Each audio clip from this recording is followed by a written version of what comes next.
Assalamualaikum warahmatullahi wabarakatuh. Kembali lagi di channel Areyu Family. Channel ini yang akan selalu memberikan kabar dan informasi terupdate dan terpercaya. Ayo langsung simak videonya.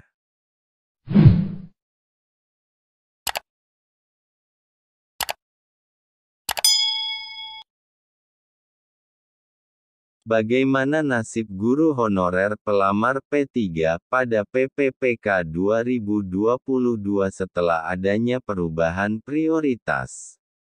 Begini ketentuan. Nasib guru honorer negeri yang telah terdaftar di Dapodik lebih dari 3 tahun ketika adanya perubahan prioritas PPPK 2022 saat ini tengah ramai diperbincangkan. Pasalnya pada seleksi PPPK 2022 terdapat guru yang atau pelamar yang termasuk pelamar prioritas 1, prioritas 2, serta prioritas 3. Pada peraturan sebelumnya, guru honorer yang termasuk kategori pelamar prioritas 1, prioritas 2 dan prioritas 3 tidak perlu melalui tahapan seleksi tes. Sebab ketiga pelamar tersebut dapat langsung melakukan pemberkasan.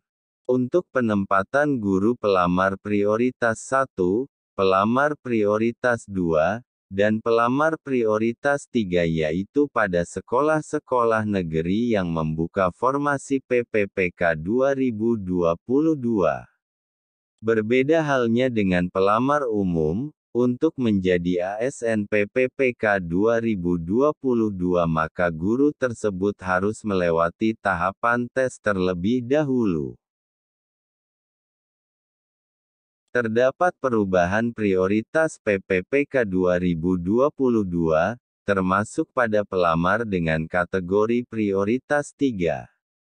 Pada Permenparp Nomor 22 Tahun 2022 dijelaskan terkait kategori dan persyaratan pelamar bagi guru honorer di tanah air yang ingin mendaftar seleksi PPPK 2022.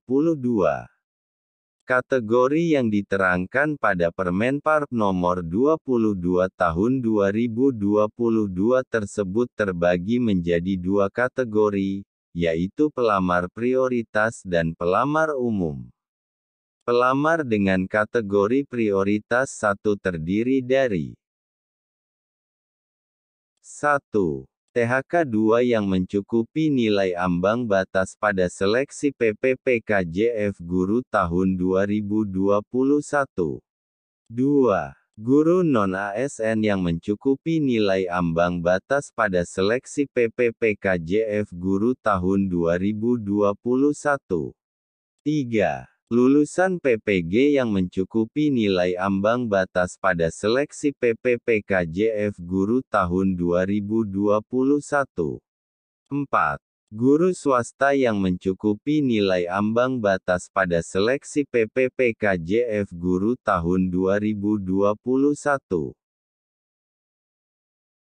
Sedangkan bagi guru honorer yang termasuk dalam pelamar kategori prioritas 2 yaitu guru yang belum lulus passing grade atau belum menjadi peserta seleksi pada PPPK tahun 2021 lalu.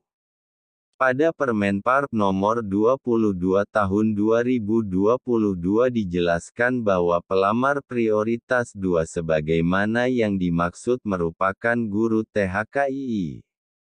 Sedangkan pelamar prioritas 3, merupakan guru non-ASN, honorer, di sekolah negeri yang telah terdaftar di Dapodik dan mempunyai masa kerja paling rendah 3 tahun.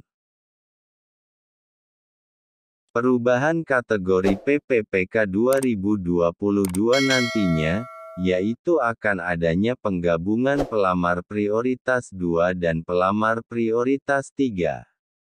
Hal tersebut dikarenakan pada proses seleksinya menggunakan sistem yang sama yaitu menggunakan seleksi kesesuaian dan verifikasi.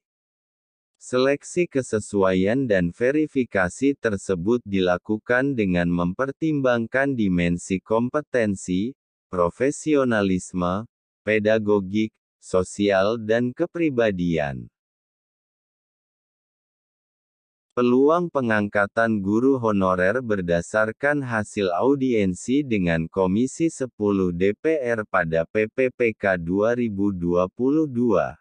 Akhirnya peluang guru honorer pada seleksi PPPK 2022 semakin terbuka lebar setelah adanya rapat dengar pendapat umum RDPU antara perwakilan guru lulus passing grade pada PPPK 2021 dengan Komisi 10 DPR RI.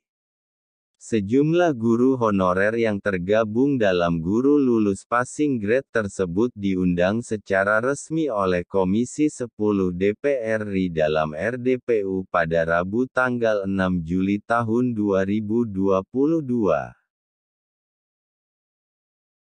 Komisi 10 DPR RI mengajak kepada sejumlah guru honorer yang tergabung dalam perwakilan guru lulus passing grade PPPK untuk mengadakan audiensi menjelang pelaksanaan seleksi PPPK 2022. Dalam hasil audiensi tersebut terdapat beberapa aspirasi yang disampaikan oleh perwakilan guru lulus passing grade PPPK kepada Komisi 10 DPR RI.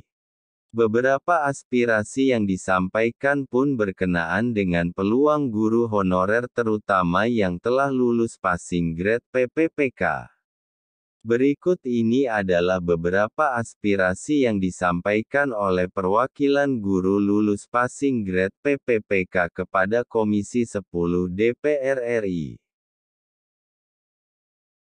1. Setelah penempatan guru PPPK dan sudah dilantik di tahap 1 dan tahap 2, tidak mendapatkan jam mengajar lagi dan tidak memegang kelas lagi pada tahun ajaran baru tahun 2022 sampai tahun 2023.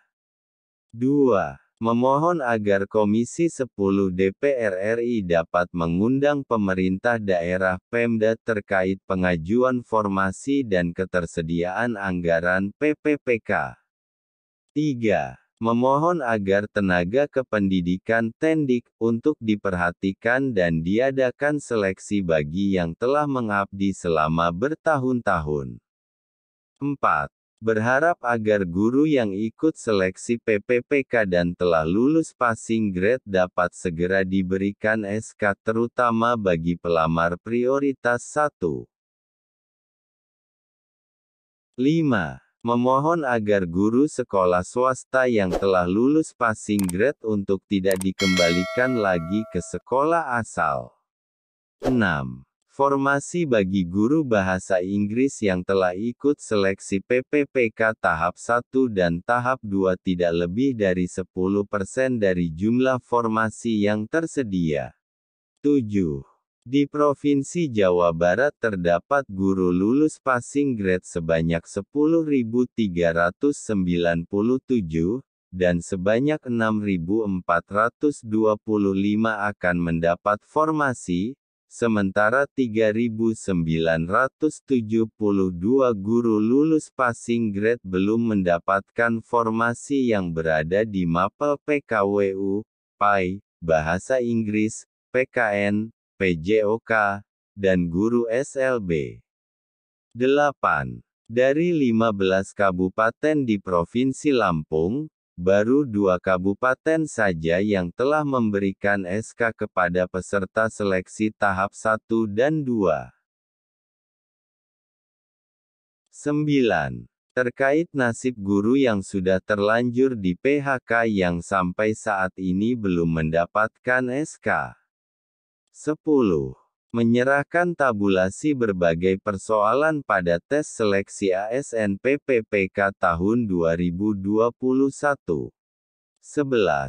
Meminta agar guru yang lulus passing grade yaitu sebanyak 2.593 di Kabupaten Bekasi mendapatkan SK pengangkatan ASN PPPK 2022, jadi tidak hanya 1020 yang diusulkan, begitu juga dengan daerah lain.